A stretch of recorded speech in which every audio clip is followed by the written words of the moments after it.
America Iran చర్చలకు మళ్లీ రంగం సిద్ధమైంది. పాక్ రాజధాని ఇస్లామాబాద్లో రెండో విడత శాంతి చర్చలు జరగనున్నాయి.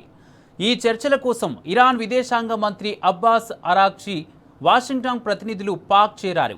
అయితే చర్చల నేపథ్యంలో అరాగ్చి కొత్త ట్విస్ట్ ఇచ్చారు. అమెరికాను దురాక్రమదారుగా అభివర్ణిస్తూ తీవ్ర విమర్శలు గుప్పించారు. ఇదే సమయంలో అమెరికాతో నేరుగా చర్చలు జరిపే ప్రసక్తి లేదన్నారు.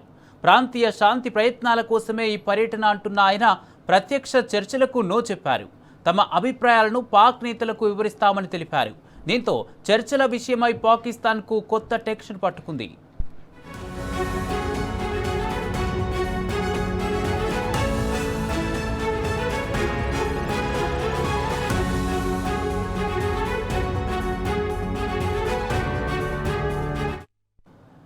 ఇప్పటికే చర్చల కోసం ఇస్లామాబాద్కు అమెరికా బృందం చేరుకుంది. అమెరికా ప్రత్యేక రాయబారి స్టీవ్ విట్కాఫ్, ట్రంప్ అల్లుడు జారెడ్ కుష్నర్ శాంతి చర్చల్లో పాల్గొనున్నారు.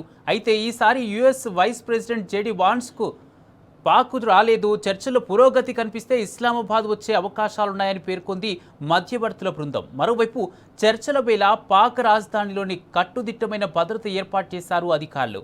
10,000 మంది భద్రతా సిబ్బంది పహారా కాస్తున్నారు. రెడ్ జోన్ను పూర్తిగా మూసివేసి కార్యాలయ ఉద్యోగులకు వర్క్ ఫ్రం హోం సౌకర్యం కల్పించారు. ఏప్రిల్ 11, 12 తేదీల్లో జరిగిన మొదటి రౌండ్ చర్చలు విఫలం కావడంతో ఈ రెండో రౌండ్ చర్చలను ప్రతిష్టాత్మకంగా తీసుకున్న పాక్ ఇందుకోసం భారీ ఏర్పాట్లు చేసింది.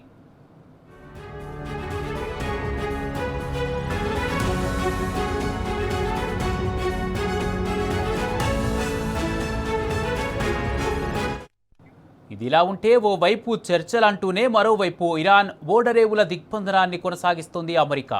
ట్రంప్ ఆదేశాలతో 200 యుద్ధ విమానాలు, 15,000 మంది నేవీ సిబ్బంది హార్ముజ్ను దిగ్బంధించినట్టు ప్రకటించింది యుఎస్ సెంట్రల్ కమాండ్. తొలిసారిగా పశ్చిమాసియా జలాల్లో ఒకేసారి 3 యుద్ధ విమానాల వాహక నౌకలు చక్కర్లు కొడుతున్నాయని పేర్కొంది. Abraham Lincoln, Gerald R Ford, George HW బుష్లు హార్ముజ్ను బ్లాకౌట్ చేశాయని వెల్లడించింది. దీంతో అమెరికా తీరుపై ఆగ్రహం వ్యక్తం చేస్తున్నారు ఇరాన్ నేతలు. వారికి చర్చలపై చిత్తశుద్ధి లేదని విమర్శిస్తున్నారు.